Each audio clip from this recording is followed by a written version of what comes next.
Om Swastiastu. Assalamualaikum warahmatullahi wabarakatuh. Salam sejahtera bagi kita semua. Shalom. Video ini saya buat untuk memenuhi tugas mata kuliah Biokimia 2, yaitu LKM 4. Sebelumnya izinkan saya memperkenalkan diri terlebih dahulu. Nama saya Deborah Purba dengan NIM 1813031030 dari kelas 5B Pendidikan Kimia Universitas Pendidikan Ganesha. Jadi untuk keempat ini saya jawab soal nomor 1, yaitu apa yang dimaksud dengan glikolisis? Glikolisis berasal dari kata gliko yang berarti gula dan lisis yang berarti penguraian. Glikolisis merupakan proses penguraian gula 6 karbon menjadi 2 molekul asam pirufat berkarbon. Itu dia untuk pengertian daripada glikolisis. Untuk soal selanjutnya yaitu soal nomor 2. Hitunglah jumlah ATP yang dihasilkan dalam proses glikolisis bila yang dipecah 1 mol glukosa. Glikolisis merupakan proses pengubahan glukosa menjadi 2 molekul asam pirufat dengan menghasilkan ATP dan NADH. Glikolisis terjadi pada sel mikroorganisme, tumbuhan, dan hewan melalui 10 tahapan reaksi. Proses ini terjadi di sitoplasma dengan bantuan 10 enzim yang berbeda. Jadi ada 10 enzim yang berbeda yang membantu proses glikolisis ini.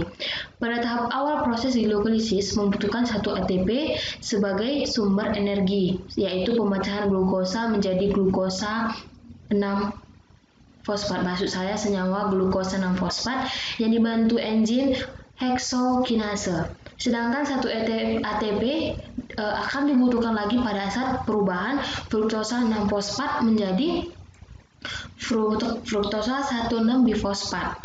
Reaksi ini akan dikatalisis oleh enzim fosforfruktokinase.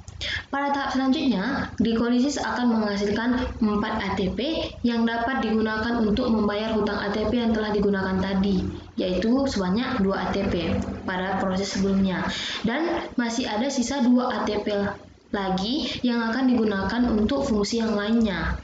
Pembentukan 4 ATP tersebut terjadi pada tahap perubahan 1,3 bifosfolisarat menjadi 3 fosfogliserat oleh enzim fosfogliserat kinase menghasilkan 2 ATP, dan pada tahap perubahan fosfoenol pirufat menjadi asam pirufat yang katalisis oleh enzim pirufat kinase yang menghasilkan sebanyak 2 ATP.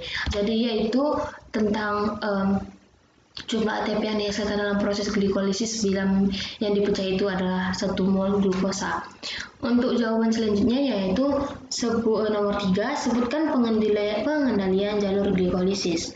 Pengendalian jalur glikolisis terjadi 10 tahapan, yaitu tahap pertama, fosforilasi glukosa oleh ATP, kedua, produksi fruktosa 6 fosfat, ketiga, produksi fruktosa 1,6 bifosfat, tahap keempat yaitu pemecahan fruktosa 1,6 bifosfat, yang selanjutnya yaitu kelima interkonversi 2 glukosa, yang keenam yaitu ada pembentukan NADH dan 1,3 bifosfogliserat, dan tahap ke-7 yaitu produksi ATP dan 3 fosfogliserat asam, dan tahap ke-8 yaitu relokasi atom fosfor. Tahap selanjutnya itu tahap ke-9 yaitu menghilangkan molekul air, dan tahap terakhir dalam pengendalian jalur glikolisis yaitu pembentukan asam pirufat dan ATP. Untuk soal selanjutnya yaitu soal nomor 4, sebutkan tahap-tahap pengendalian pada jalur gluconeogenesis. Jadi jalur tahapan gluconeogenesis bisa kita lihat di layar sebelah kanan. Itu dia untuk gambarnya, dan penjelasannya itu proses yang terjadi dalam gluconeogenesis atau pembentukan gula baru yaitu asam laktat akan diubah kembali menjadi glukosa melalui rangkaian reaksi. Karena pada dasarnya gluconeogenesis tersebut merupakan proses sintesis glukosa yang berasal dari senyawa-senyawa selain karbohidrat seperti asam laktat serta beberapa asam amino contohnya. Untuk selanjutnya yaitu soal nomor 5, apa perbedaan transkripsi dan translasi dalam sintesis protein? Perbedaan tahap transkripsi dan translasi pada sintesis protein yaitu terdapat pada hasil atau produknya, proses yang terjadi dan tempat terjadinya. Itu dia perbedaan antara transkripsi dan translasi dalam sintetis protein. Transkripsi membentuk RNA, sedangkan translasi membentuk asam amino. Transkripsi terjadi di nukleus atau inti sel, sedangkan translasi itu terjadi di sitoplasma dan dilanjutkan kembali di ribosom. Itu dia mengenai perbedaan transkripsi dan translasi dalam sintetis protein. Selanjutnya yaitu sebutkan tahap-tahap biosintesis asam lemak. Untuk jawabannya, tahap mekanisme reaksi biosintesis asam lemak terjadi pada 3 tahapan. Yang pertama itu pembentukan malonyl koenzim A dari asetil koenzim A. Yang kedua, pemanjangan rantai asam lemak hingga terbentuk asam palmitat. Yang ketiga yaitu pemanjangan rantai asam palmitat. Itu dia tahap-tahap dari biosintesis asam lemak. Selanjutnya soal nomor 7 yaitu dalam gambar berikut jelaskan A. Protein kinase, B. Glikolisis inaktif, C. Sebutkan enzim-enzim yang terlibat dalam reaksi yang terjadi dalam fosforilasi oksidatif. Jadi untuk gambar itu dapat kita lihat di layar sebelah bawah. Untuk bagian A, protein kinase adalah kinase yang secara selektif memodifikasi protein lain dengan menambahkan fosfat secara kovalen ke dalamnya atau fosforilasi sebagai lawan kinase yang memodifikasi lipid, karbohidrat, atau molekul lain. Yang jawaban B mengenai glikolisis inaktif itu, kemampuan glikolisis berjalan pada kondisi aerob memungkinkan otot bekerja penuh walaupun dengan kadar oksigen yang menurun.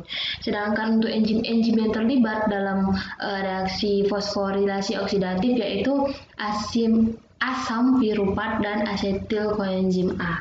Itu dia untuk jawaban soal nomor 7. Selanjutnya soal nomor 8 yaitu kita lihat soal nomor 8. Dengan melihat artikel yang diberikan, jawablah pertanyaan berikut. Why do proliferating mammalian cells secrete so much lactate? Berdasarkan judul tersebut, kecepatan bertumbuh melibatkan laktat dan lebih penting dibandingkan dengan efisiensi karbon. Sebagai contoh, kemampuan menutup luka atau regenerasi pada sel hewan atau kebanyakan mamalia membutuhkan nutrisi. Nutrisi tersebut salah satunya diperoleh dari laktat.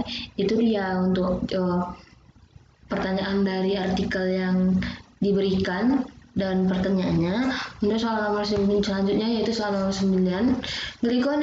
Glikoneogenesis adalah proses metabolisme karbohidrat yang merubah glukosa menjadi glikogen, atau dengan kata lain, proses pembentukan glikogen dari glukosa. Tuliskan tahap-tahap reaksi yang terjadi. Tahapnya itu, tahap pertama dalam proses metabolisme karbohidrat yaitu pemecahan glukosa menjadi asam piruvat yang disebut dengan glikogenesis. Kemudian, asam piruvat tersebut akan dioksidasi menjadi asetil koenzim A yang kemudian akan masuk ke rangkaian siklus asam sitrat untuk diubah menjadi energi dalam bentuk ATP. Itu dan untuk jawaban nomor 9. Untuk jawaban nomor 10 yaitu jelaskan perbedaan antara fermentasi, glikolisis, dan glikolisis anaerob. Perbedaan daripada glikolisis anaerob fermentasi alkohol adalah yang pertama, pada glikolisis anaerob glukosa diubah menjadi piruvat. Adapun fermentasi, piruvat diubah menjadi alkohol. Yang kedua, glikolisis anaerob keuntungannya bersih dari molekul ATP, sedangkan pada fermentasi tidak ada keuntungan bersih dari molekul ATP. Yang ketiga, glikolisis anaerob dapat terjadi pada otot, sedangkan pada fermentasi terjadi pada sel ragi atau jamur dan bakteri. Yang keempat, glikolisis anaerob tidak menghasilkan karbon dioksida, sedangkan fermentasi menghasilkan karbon dioksida. Yang kelima, glikolisis anaerob menghasilkan NADH, sedangkan pada fermentasi alkohol menggunakan NADH untuk mengubah asetaldehid menjadi etanol. Itu dia jawaban nomor 10. Selanjutnya jawaban nomor 11. Glikolisis merupakan peristiwa seperti yang sudah disinggung sebelumnya, penguraian karbohidrat menjadi pirufat. Tuliskan tahap-tahap reaksi yang terjadi. Jadi soal ini sama seperti soal yang sebelumnya. Tahapan pertama dalam proses metabolisme karbohidrat yaitu pemecahan glukosa menjadi asam pirufat yang disebut dengan glikogenesis. Kemudian, asam pirufat tersebut akan dioksidasi menjadi asetil koenzim A yang kemudian akan masuk ke rangkaian siklus asam sitrat untuk diubah kembali menjadi energi dalam bentuk ATP. Itu dia untuk jawaban nomor 11. Untuk soal nomor 12 yaitu ada beberapa sifat dalam proses glikolisis dan tuliskan ke semua sifat yang terjadi. Sifat-sifat dalam glikolisis ada 3, yaitu pertama dapat berlangsung secara aerob maupun anaerob. Yang kedua, dalam glikolisis terdapat kegiatan enzimatis dan adenosin trifosfat atau ATP serta adenos trifosfat atau ADP. Yang ketiga, ADP dan ATP berperan dalam pemindahan fosfat dari molekul satu ke molekul lainnya. Itu dia untuk nomor 12. Nomor 13 soalnya yaitu tuliskan tahap pengendalian dari siklus Krebs berikut ini. Jadi gambar daripada siklus Krebs ada di layar. Tahapan-tahapannya ada beberapa tahapan. Yang pertama pembentukan sitrat, kedua isomerasi sitrat, ketiga isositrat dehidrogenase, yang keempat ketoglurat dehidrogenase kompleks, yang tahap ke-5 yaitu suksinat tikonase, tahap ke-6 yaitu suksinat dehidrogenase, tahap ke-7 yaitu hidrasi, tahap ke-8 yaitu regenerasi oksaloasetat. Itu dia untuk tahap-tahap daripada pengendalian siklus Krebs. Yang soal berikutnya yaitu gluconeogenesis adalah lintasan metabolisme yang digunakan oleh tubuh. Selain glikogenolysis untuk menjaga keseimbangan kadar glukosa di dalam plasma darah untuk menghindari simptoma hipogliksemia. Pada lintasan gluconeogenesis, sintesis glukosa terjadi dengan substrat yang merupakan produk dari lintasan glikolisis seperti asam pirufat, asam suksinat, asam laktat, asam oksaloasetat, dan jelaskan pengendalian yang terjadi dalam gluconeogenesis. Jadi soal nomor 14 ini ditanyakan itu mengenai pengendalian yang terjadi dalam gluconeogenesis.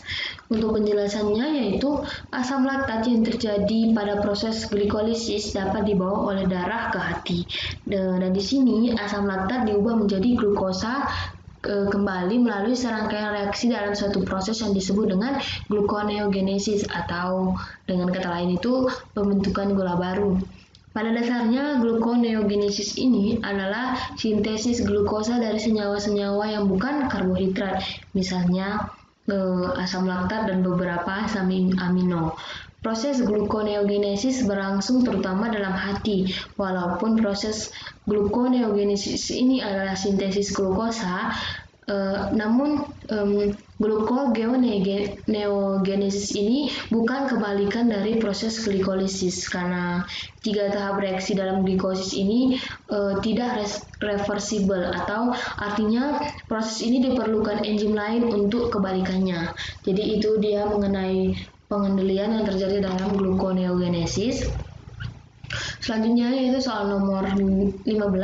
Apa yang dimaksud dengan pernyataan ini? A mayor function of aerobic glycolysis is to support macromolecular synthesis. Jadi maksud dari pernyataan di atas adalah fungsi utama dari glikolisis secara aerob adalah untuk menunjang sintesis makromolekul. Fungsi utama glikolisis adalah untuk memecah glukosa atau membentuk NADH dan ATP sebagai sumber energi sel. Jadi itu dia untuk penjelasan mengenai soal daripada biokimia 2 LKM 4 ini. Jadi atas partisipasinya saya ucapkan terima kasih dan mohon maaf bila ada kesalahan kata. Akhir kata saya ucapkan Om Santi Santi Santi Om. Wassalamualaikum warahmatullahi wabarakatuh. Salam sejahtera bagi kita semua. Shalom.